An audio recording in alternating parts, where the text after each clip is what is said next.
Good afternoon. We've got a handful of questions that I'm going to ask the group to go through, and I think we'll start over there with you, Ethan. But if we could start with just a brief introduction to the audience as to who you are and why you're interested in this conference. So a little bit of background, and then at your leisure, at your leisure, tell us what you think about disruption, especially the first thing I'd like people to work on is a subject we talked about, is how do you know real disruption versus normal or traditional change? Take it away. Absolutely. I'm going to have to borrow a microphone from somebody. We need it. I think we might need it.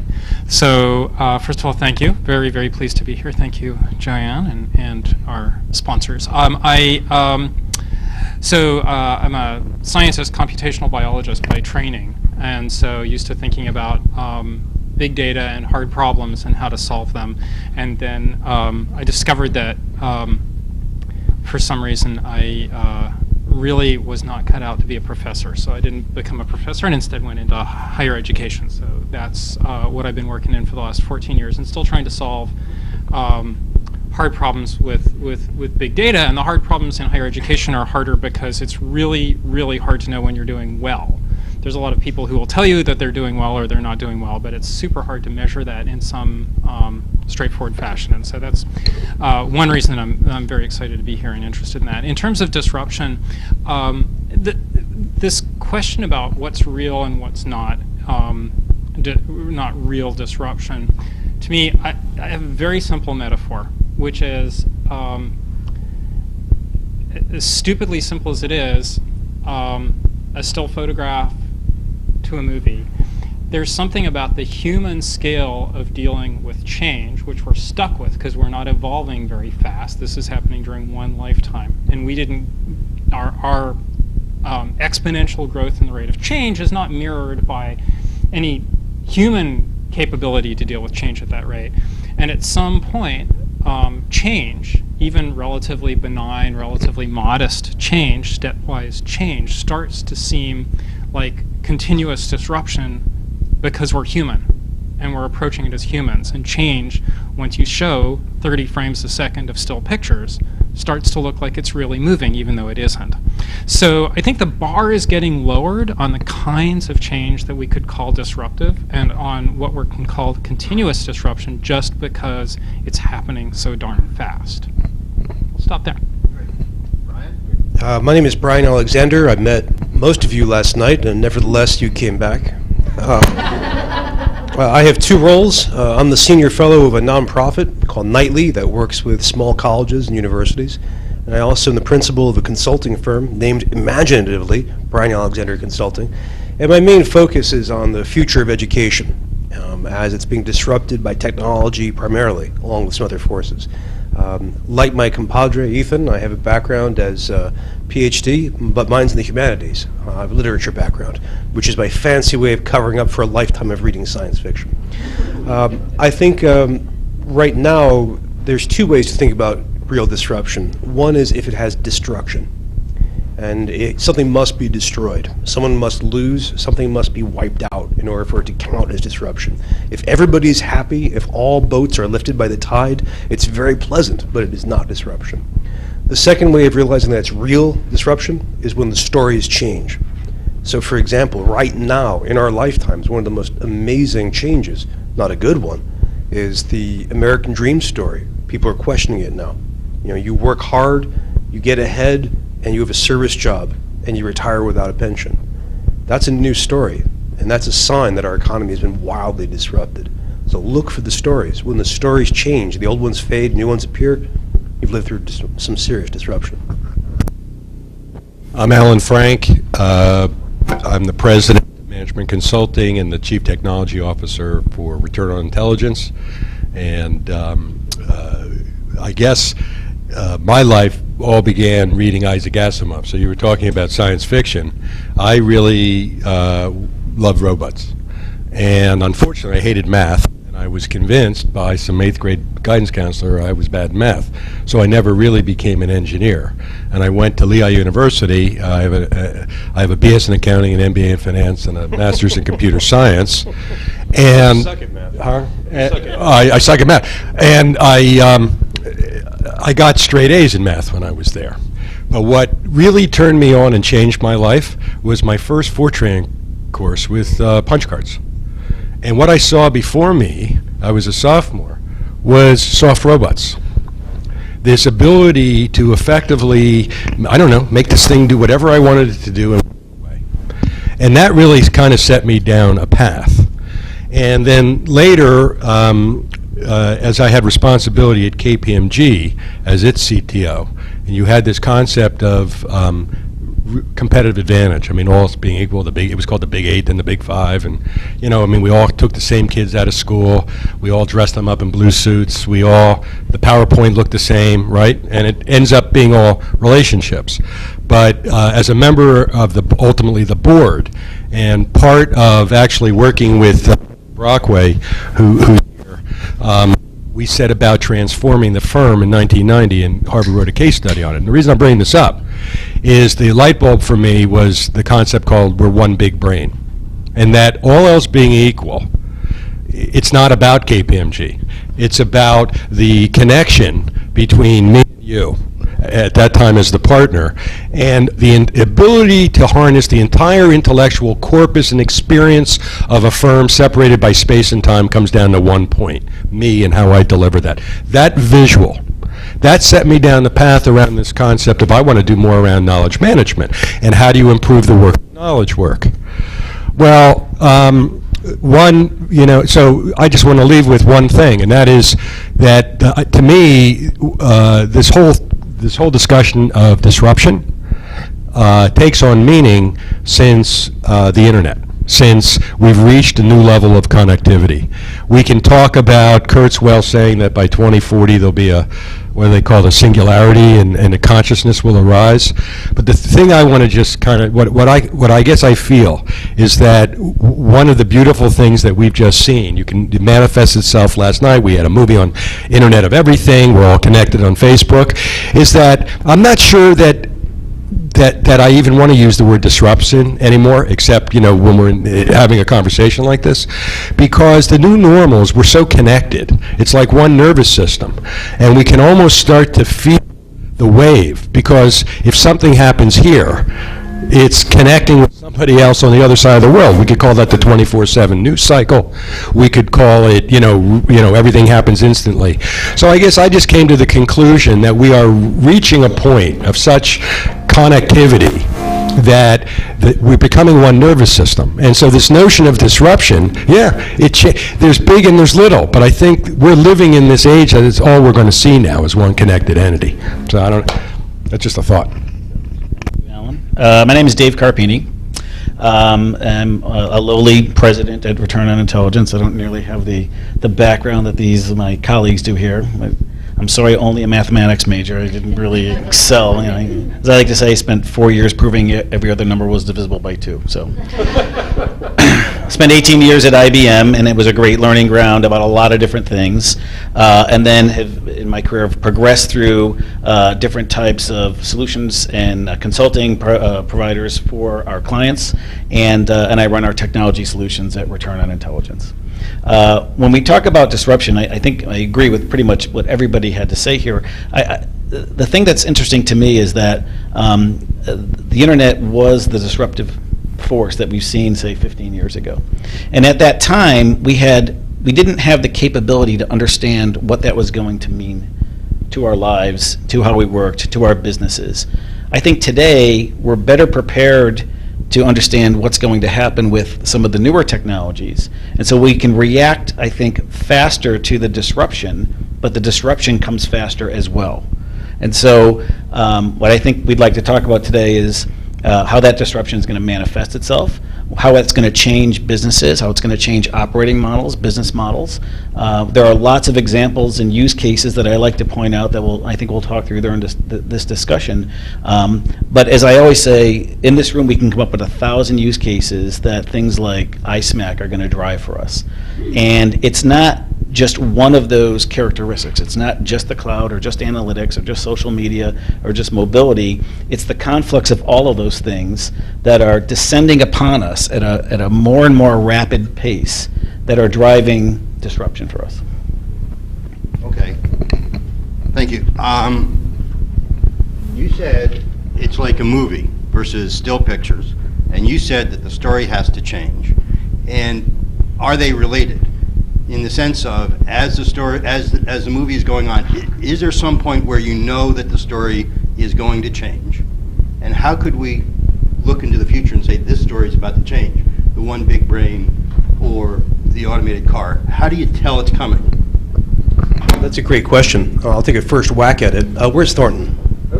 Yeah, you were lurking so quietly, I thought you may be dead. I mean, it was, it's the task of futurism, is to try to anticipate that. And one way of thinking about it is that when you go from the multiple images, still images, and turn them into a movie, did you ever look at the 1909 copyright law? Well, Supreme Court justices were trying to figure out how to interpret what a movie was for copyright. And there was a fight.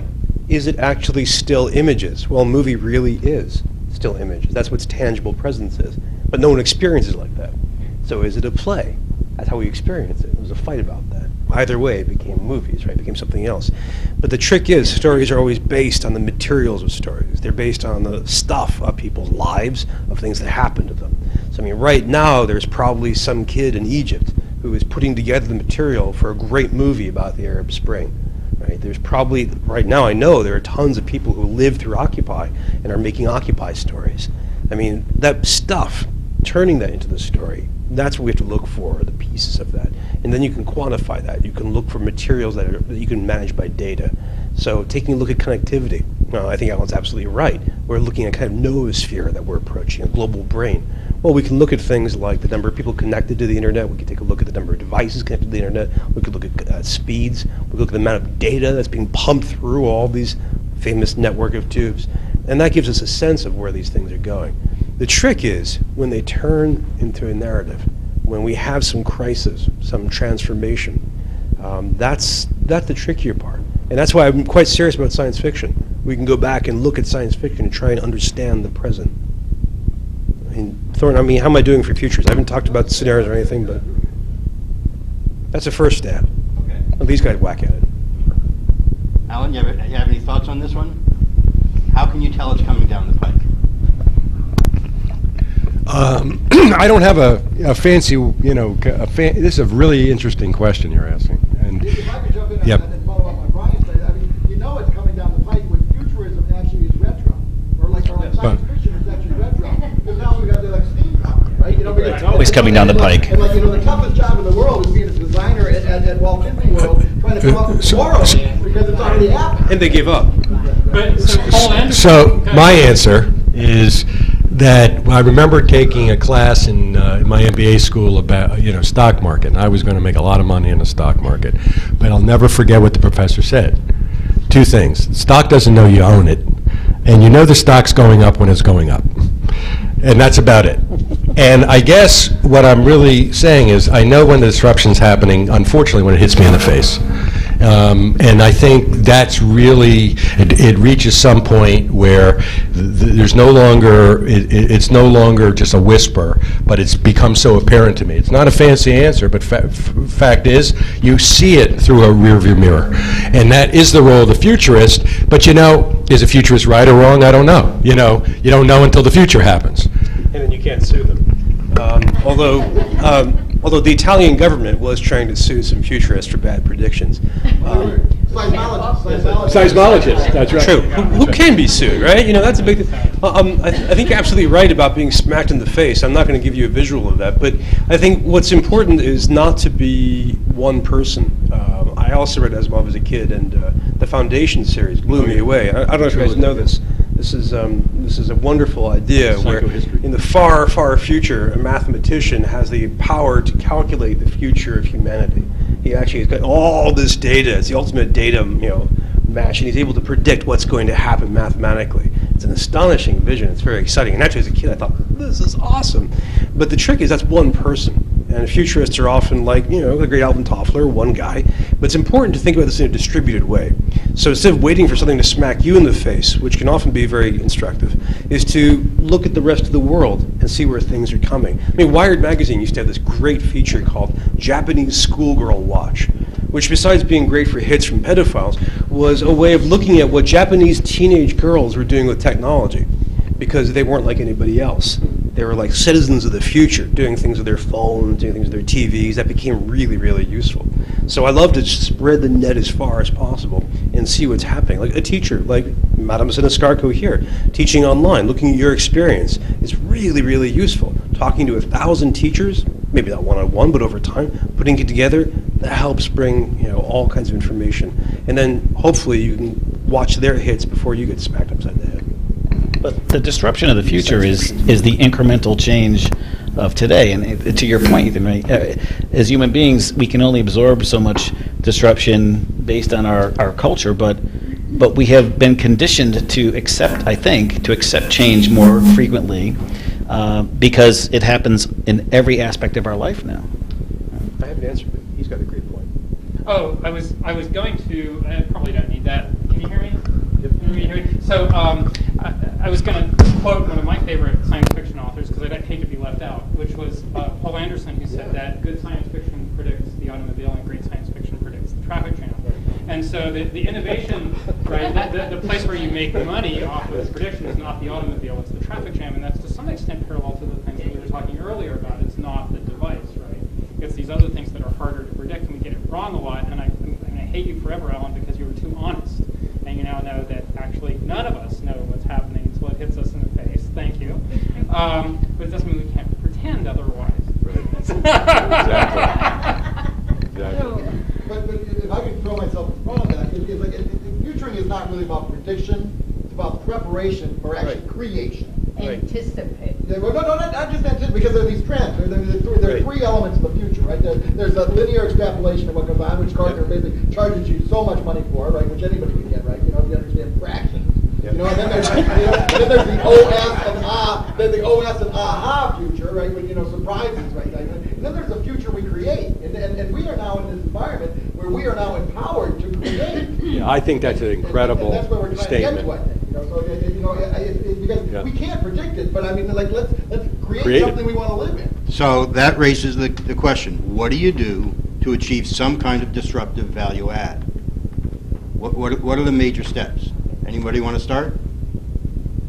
Can you explain that a little bit? Well, we were discussing how disruption changes the value add of an industry or a market in some fashion. And you're going to see it when it hits you. We discussed that on the phone. And you're going to see it when it hits you in the face. All right, so what should an organization do to go after that, achieve that? So I have nothing to lose because I'm not a business guy. But the one thing that I've heard recurrently here, and that I know from my own experience in education, is that the closer you get to the consumer, the closer you're going to get to where the change is coming from, right? And so when we were talking at a table, and actually even in the last at the last panel discussion, the idea came up of consumer-created apps, right? And that if we have allow consumers to experiment with apps, then we can actually tap right into the innovation of the consumer. And if we allow that kind of filter up value in that way, we get to close the cycle without, in a way, automating the cycle of refinement and continuous improvement by just giving the consumer who's consuming it tools to make it better. And I think we're already doing that. So I'll just throw that out there as one idea. And I'll give I guess more of a business answer. So one of the things, when we use the word disruption and innovation sometimes interchangeably today, but I would say the one thing I would talk to any client or business that's looking to, quote, innovate and do something disruptive, and I had always had an old saying, if you're a bank and you want to build a better call center, don't call another bank, call QVC. And the number one rule in innovation, one of the number one rules, is look at the fringes and the boundaries. In other words, don't look inside your box. look outside the box. And and by taking yourself out, I mean, we've all worked in our industries. You can't see sometimes what needs to be seen. So to me, one big way of kind of exercising innovative thinking is to force an organization or people to start just looking outside. I mean, you gave the example of the Wired magazine, okay? I mean, what you were really doing is seeing how somebody else operates. Okay, now, if you were a phone maker, that's one thing. But I'll bet you there was somebody else looked at that and said, you know, I didn't think about that. Okay, it's not about phones, it's about something else. And I think the more experiences that you have, the more that you look broadly and holistically at the world, the more you see kind of the patterns. And so I would have to say the number one thing to do is to look at others and look outside. If I could interrupt just briefly, Brian, this morning you were talking about the same thing with data analytics, weren't you? Where there's the headset inside of each company you went to was, well, this is the way we've always done it. And you essentially unfroze it by saying, but this is what the rest of the universe is doing. Yeah, I think it's common. I agree. I think it's a common flaw that companies have a tendency to look toward their own peer group as a benchmark. As a model. And it is a benchmark, and it's an important benchmark, but it's just one. Yeah. You know, That's and, right. and if you're trying to, achieve greatness, that's not the way to get there.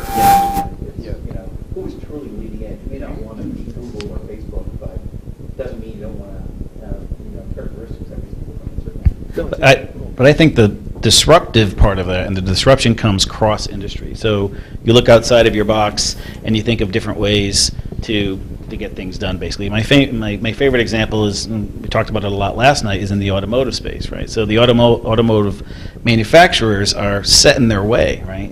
They sell $25 million a year, and they know how much it costs. They know how much they're going to make from the dealer, and they hope they sell on the lot, and their margins are kind of razor thin, right? But they are implanting technology into every vehicle to update all of those ECUs that are built into every car.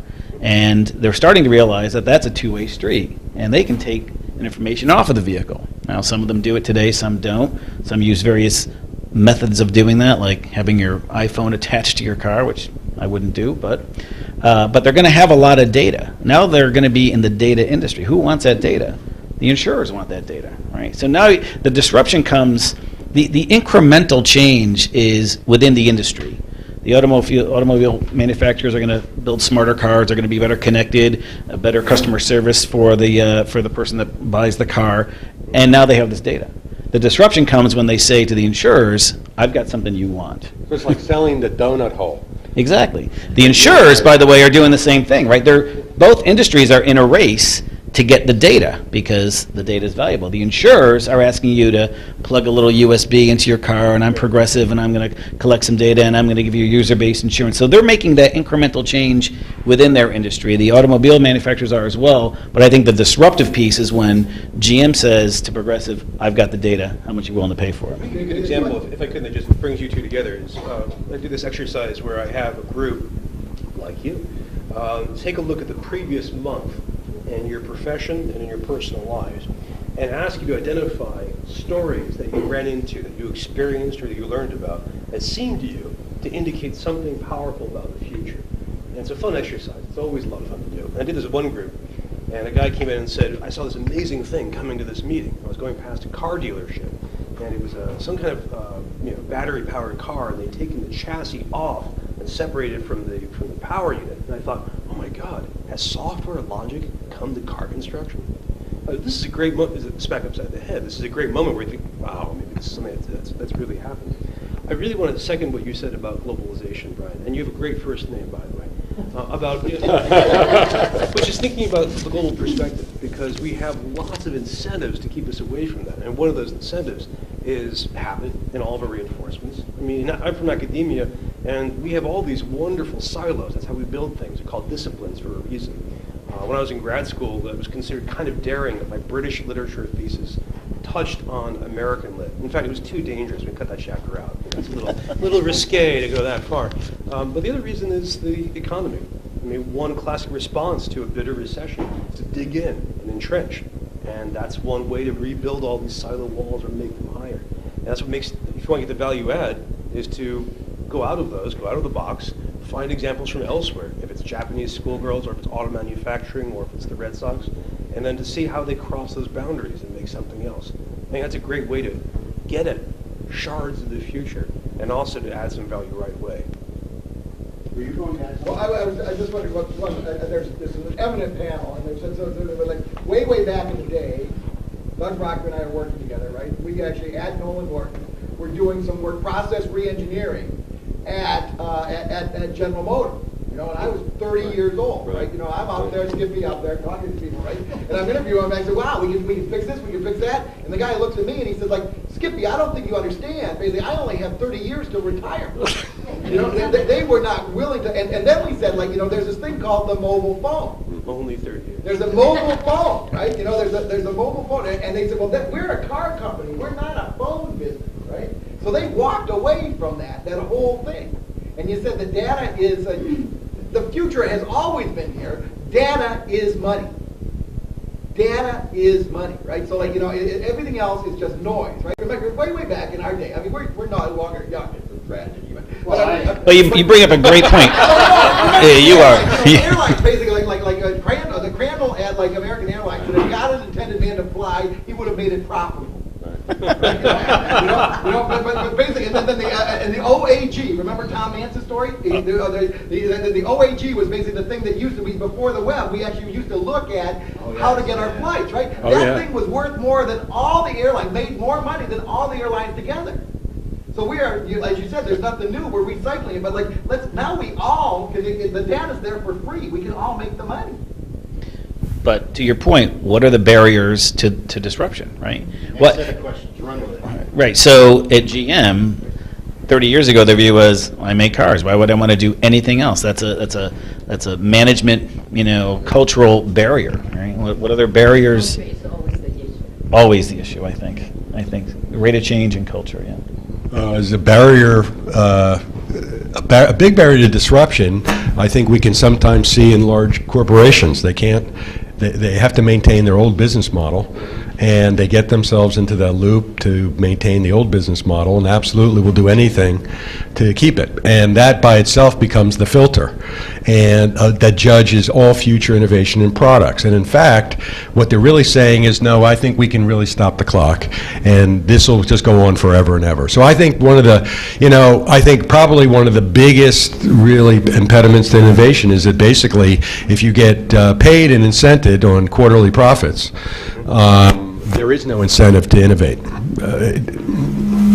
Yeah, that's if any of you have seen Clayton Christensen talk or read his stuff, he'll run down that pretty hard. That's his main point. But is it just the enterprise that's resistant, or is it the broader ecosystem, and how does that affect the resistance? The incumbent ecosystem. In beyond the business, I think in all kinds of ways. I mean, you mentioned culture is a huge threat, and culture is very, very deep. In fact, if we asked a cultural anthropologist, say, should one be in the room, you could tell us about the ways that work.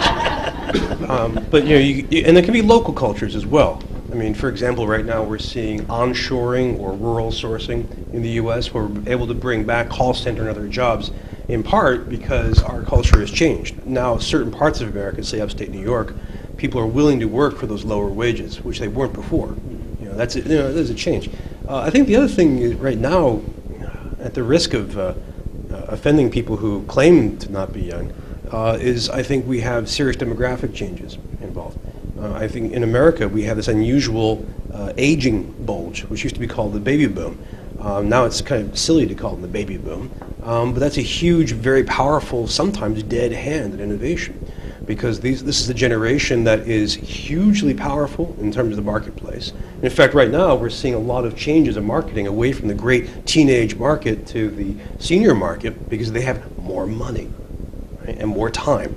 Right? Well, I mean, a lot of teenagers have lots of time now because they're unemployed, but that's a different thing. They have no money. But I think in many ways we're seeing generational battles beginning to happen. I've been tracking this for about 5 years, and they haven't erupted yet, except in North Africa. I mean, there's always a humorous thing. It's always humorous to have a baby boomer complain about kids these days. That's fun. But we're about to see this, especially when we have seniors who are not retiring, staying in the job longer and longer, and then we have people who are in their 20s who can't get jobs. There's a firestorm about to happen because of that. We've always had the battle of old and young. I mean, there's a great 7th century book of Roman history where the author has people complaining about kids these days and their wild haircuts. It's wonderful. It's wonderful. The kids were trying to dress like the Huns. They had Hun-style haircuts. We're not quite sure what those are, but they offended their seniors. But I think this is unusual because demographics have changed a bit. That's another one to add to the mix for barrier disruption. Did you want to add a barrier, or do you want to be a barrier? No, both actually. So I want to tie it right back to your stories changing question, right? Because we Well tell done. stories in part to make sense of the world, but also to make ourselves feel comfortable with the world. And so I think the root is fear, right? We can be afraid of a lot of different things, but it makes us want to hold on more tightly. I think those stories that we tell ourselves, right, they give us a place. And it's our fear of letting go of those stories, the fear of letting go of the story that we're a car manufacturer, right, that is stopping us from seeing this thing. So I would say that recipe is, let go. I think that's partly exactly the same as Allan's recipe of look around. One other thing came to mind, the ability to fail. I think talking to you, I think you had a story, Madge, you had to make a decision to bring something in and you knew your job was on the line. And maybe it's all balled up in the quarterly stuff, I don't know. But you have to be able to fail. And you have to try, think a little, build a little, think a little bit. I mean, it's what science is built. Everything is built on that. And so I really think, again, one of the biggest issues that I see in organizations is the willingness to actually build an environment inside a company that failure, in fact, is rewarded.